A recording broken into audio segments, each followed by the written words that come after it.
যুদ্ধের কাউন্টডাউন শুরু হয়ে গেছে, আর এবার সেটা শুধু হুঁশিয়ারি নয়, বাস্তব প্রস্তুতি।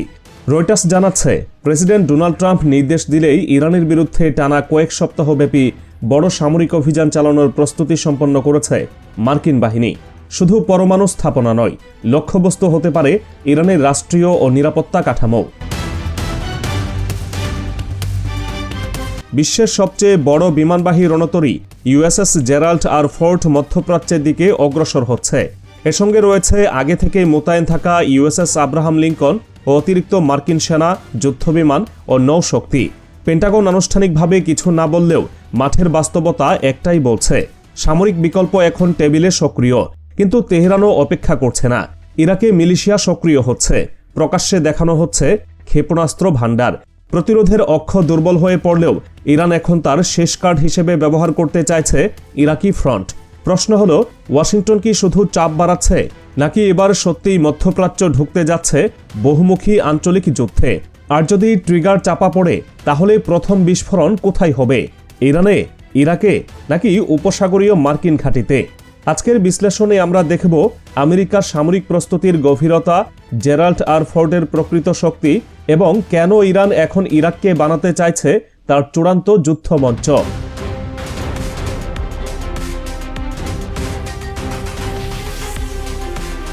মধ্যপ্রাচ্যে যা ঘটছে সেটাকে আর কূটনৈতিক উত্তেজনা বলা যায় না। এটা এখন শক্তির প্রকাশ্য অবস্থান নেওয়ার পর্যায়ে পৌঁছে গেছে। রয়টার্সের বিশেষ প্রতিবেদনে বলা হয়েছে, যুক্তরাষ্ট্র ইরানের বিরুদ্ধে সপ্তাহব্যাপী টানা সামরিক অভিযানের প্রস্তুতি নিচ্ছে। দুই শীর্ষ মার্কিন কর্মকর্তার বরাতে জানা গেছে, প্রেসিডেন্ট ডোনাল্ড ট্রাম্প যদি নির্দেশ দেন, তাহলে এই হামলা হবে আগের যে কোনো সময়ের চেয়ে বেশি বিস্তৃত, বেশি দীর্ঘমেয়াদী এবং বহুস্তরীয়। অর্থাৎ শুধু 1-2 দিনের এয়ার স্ট্রাইক নয়, বরং কয়েক সপ্তাহ ধরে চলা বড় ধরনের সামরিক অপারেশন। এই সামরিক প্রস্তুতি এমন এক সময় সামনে এলো যখন চলতি মাসের শুরুতেই ওমানে ইরান ও যুক্তরাষ্ট্রের মধ্যে পরমাণু কর্মসূচি নিয়ে আলোচনা শুরু হয়েছিল। একদিকে আলোচনা, অন্যদিকে যুদ্ধের প্রস্তুতি। এই দুইটা সংকেত একসাথে থাকলে বোঝা যায় ওয়াশিংটন কূটনীতির পাশাপাশি সামরিক চাপ দিয়ে ইরানকে হাঁটু গেড়ে বসাতে চাইছে। গত শুক্রবার উত্তর ক্যারোলিনায় মার্কিন সেনাদের উদ্দেশ্যে দেওয়া বক্তব্যে ডোনাল্ড ট্রাম্প স্পষ্ট বলেছেন, ইরানের সাথে একটি চুক্তিতে পৌঁছানো এখন অত্যন্ত কঠিন। তার ভাষায়, পরিস্থিতি নিয়ন্ত্রণে আনতে মাঝে মাঝে ভীতি প্রদর্শনের প্রয়োজন হয়। হোয়াইট হাউসের মুখপাত্র আনা কেলি আরও এক ধাপ এগিয়ে বলেছেন, ইরান ইস্যুতে ট্রাম্পের সামনে সব ধরনের বিকল্প খোলা রয়েছে এবং জাতীয় নিরাপত্তার প্রশ্নে তিনি কোনো সিদ্ধান্ত নিতে পিছপা হবেন না। পেন্টাগন প্রকাশ্যে কিছু না বললেও বাস্তবে মধ্যপ্রাচ্যে পাঠানো হচ্ছে আরও একটি বিমানবাহী রণতরী, কয়েক হাজার অতিরিক্ত সেনা, অত্যাধুনিক যুদ্ধবিমান। এই প্রেক্ষাপটে একটা গুরুত্বপূর্ণ বিষয় মনে করিয়ে দিচ্ছেন বিশ্লেষকরা। গত বছর যুক্তরাষ্ট্র অপারেশন মিডনাইট হ্যামার নামের অভিযানে ইরানের কয়েকটি পারমাণবিক স্থাপনায় আকস্মিক হামলা চালিয়েছিল। তার জবাবে ইরান কাতারে অবস্থিত একটি মার্কিন ঘাঁটিতে সীমিত আকারের ক্ষেপণাস্ত্র হামলা করেছিল। সেই সংঘাত ছিল নিয়ন্ত্রিত। কিন্তু এবার যদি যুক্তরাষ্ট্র শুধু পারমাণবিক স্থাপনা নয়, বরং ইরানের রাষ্ট্রীয় ও নিরাপত্তা কাঠামোর উপর দীর্ঘমেয়াদী হামলা চালায়, তাহলে সেটা সরাসরি আঞ্চলিক যুদ্ধের দরজা খুলে দেবে। আর এই যুদ্ধে ইরানের বিশাল মিসাইল ভান্ডার মার্কিন বাহিনীর জন্য বড় ঝুঁকি হয়ে উঠবে।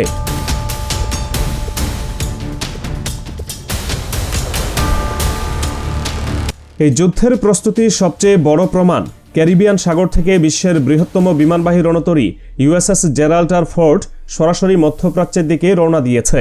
প্রেসিডেন্ট ট্রাম্প নিজেই নির্দেশ দিয়েছেন, এই জাহাজ যেন পারস্য উপসাগরে ইতোমধ্যে মোতায়েন থাকা ইউএসএস আব্রাহাম লিঙ্কন ও অন্যান্য যুদ্ধজাহাজের সাথে যুক্ত হয়।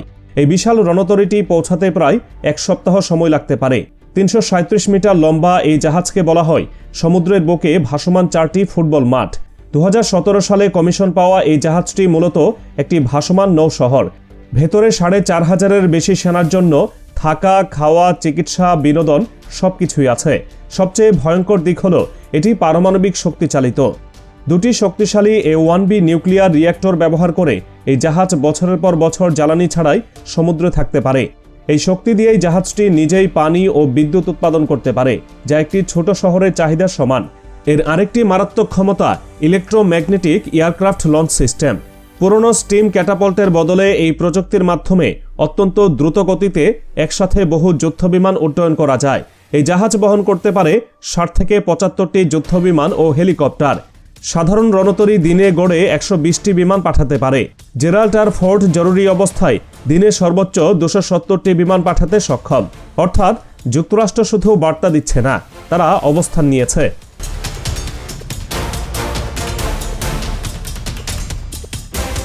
এই চাপের মুখে ইরানও বসে নেই, বরং তারা সামনে আনছে বহুদিন ধরে প্রস্তুত রাখা তাদের শেষ প্রতিরোধ স্তর। গত 2 বছরে ইরান ভয়ঙ্কর ধাক্কা খেয়েছে।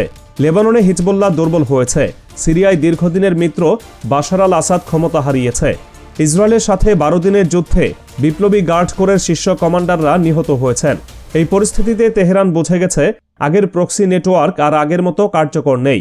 এখন ইরান কৌশলগতভাবে সামনে আনছে তাদের সবচেয়ে নিয়ন্ত্রিত ও ভয়ঙ্কর ফ্রন্ট ইরাক।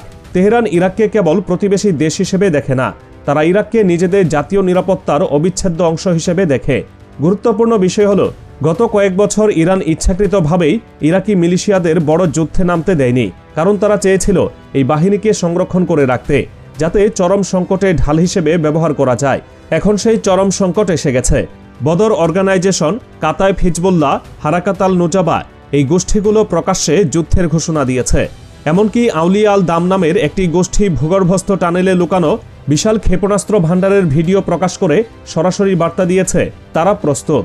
ইরানের পরিকল্পনা পরিষ্কার, যদি তাদের ভূখণ্ডে মার্কিন হামলা হয় তাহলে ইরাকি মিলিশিয়াদের দিয়ে উপসাগরীয় অঞ্চলের মার্কিন ঘাঁটি এবং ইসরায়েলি লক্ষ্যবস্তুতেই আঘাত, অর্থাৎ যুদ্ধ হলে ফ্রন্ট হবে একাধিক। কিন্তু এই কৌশল ইরাককে ঠেলে দিচ্ছে ভয়াবহ ঝুঁকির দিকে।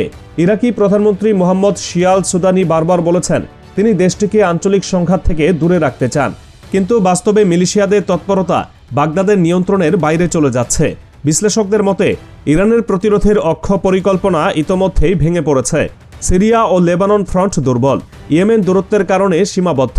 এখন ইরাকই একমাত্র কার্যকর কার্ড, কিন্তু এই কার্ড খেললে ইরান হয়তো সাময়িক চাপ তৈরি করতে পারবে, কিন্তু একই সাথে ইরাক সরাসরি মার্কিন লক্ষ্যবস্তুতে পরিণত হবে। এখন প্রশ্নটা খুব সোজা, যুক্তরাষ্ট্র কি সত্যিই সপ্তাহব্যাপী বড় হামলার পথে হাঁটবে, নাকি এই সবকিছুই ইরানকে ভয় দেখানোর শেষ ধাপ?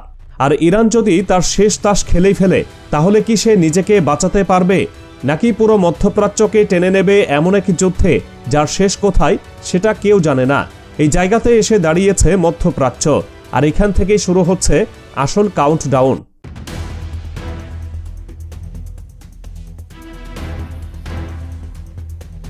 এই মুহূর্তে মধ্যপ্রাচ্য দাঁড়িয়ে আছে এমন এক কিনারায় যেখান থেকে আর পেছনে ফেরার রাস্তা স্পষ্ট দেখা যায় না। একদিকে মার্কিন নৌবহর এগোচ্ছে, অন্যদিকে ইরান শেষ অস্ত্রগুলো সামনে আছে। মাঝখানে কোনো শক্ত দেয়াল নেই, শুধু একের পর এক লাল দাগ। এই সংঘাত আর সতর্কবার্তার স্তরে নেই, এটা এখন প্রযুক্তির স্তর পেরিয়ে অবস্থানের স্তরে ঢুকে পড়েছে।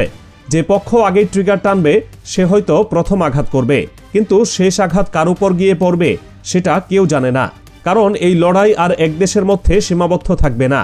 এটা ছড়িয়ে পড়বে ফ্রন্ট থেকে ফ্রন্টে, ঘাঁটি থেকে ঘাঁটিতে, দেশ থেকে দেশে। এখন প্রশ্নটা যুদ্ধ হবে কিনা সেটা নয়, প্রশ্নটা হলো কে সেই মুহূর্তে দায় নেবে যেদিন আগুনটা আর নিয়ন্ত্রণের বাইরে চলে যাবে। মধ্যপ্রাচ্য এখন আর অপেক্ষা করছে না, মধ্যপ্রাচ্য এখন গুনছে, আর সেই গুনতি থামবে প্রথম বিস্ফোরণের। তেহরান জানে তারা হয়তো আকাশে আমেরিকার সমান নয়, কিন্তু মাটিতে ও ফ্রন্টের বিস্তারে তারা অনেক বেশি বিপজ্জনক।